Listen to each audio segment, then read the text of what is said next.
Yes, she does. So, Elise, how old are you? I'm 16. 16. And how long have you been writing for? For a lot of my life, but I've only started writing more consistently since like this year, last year. And why do you write? To let out my emotions, it's like an outlet for me, you know, all the pent up anger and saying the things that I want to say and putting it on paper, really like sealing it in. Cool.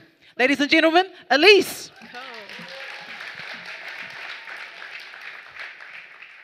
Cool. So I dedicate my poem to my mum, who is somewhere in the audience, and yeah. My mother doesn't understand my poetry. She's the first to tell me, I don't get what you're trying to say. And to her, English is a second language and poetry a tongue-twisting third that she is forced to learn.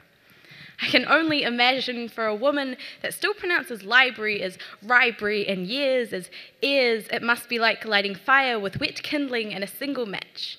Because no matter how many ears she has hemmed in her jawline, her teeth still clash with the metaphors and her tongue tussles with similes so intricately infused with imagery. And I know to her, fathoming rhyme and alliteration takes more patience than responding to telemarketers. So understanding my poetry is like a blind dog navigating an obstacle course. I remember back to when I was a little girl. Growing up near the beach, my hair was as unruly as I was, and my bare feet and shirt were the same color at the end of the day. My mother would let me go to trial and error life, eating too many fish and chips, covered in more salt than the sea itself. Coming home, bringing with me double my body weight in sand, I remember. Her smiling when we went eel catching and caught colds instead of eels, bringing our stomachs and empty chili bins home with us that day. She didn't smile when I snuck out in the small hours of night. My shadow was 2 times more grown up than I was under the lanky streetlights that gave me dirty looks when I walked past. My mother caught me sneaking up the driveway trying to hide my shadow and let me inside with words sharper than pocket-sized guillotines.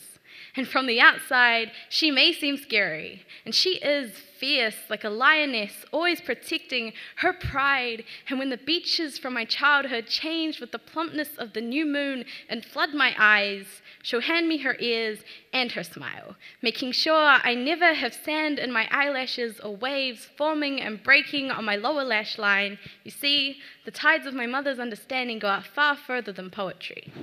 I drive her crazy sometimes, but she still drives me home from debating at 10 p.m. She still drives me to school after working all night. She has opened so much for me. I have never felt more like the world is at my fingertips when I held my mother's hand. She's licensed as the best person I know. My mother doesn't understand my poetry.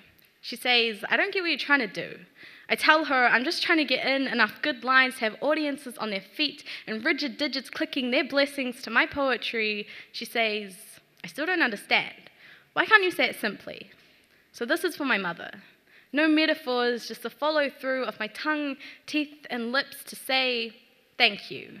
You don't understand my poetry, but you are a woman abundant with love and tolerance, a woman with enough patience to respond civilly to telemarketers.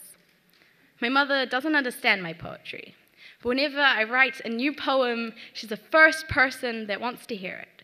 Thank you. Elise Monkman.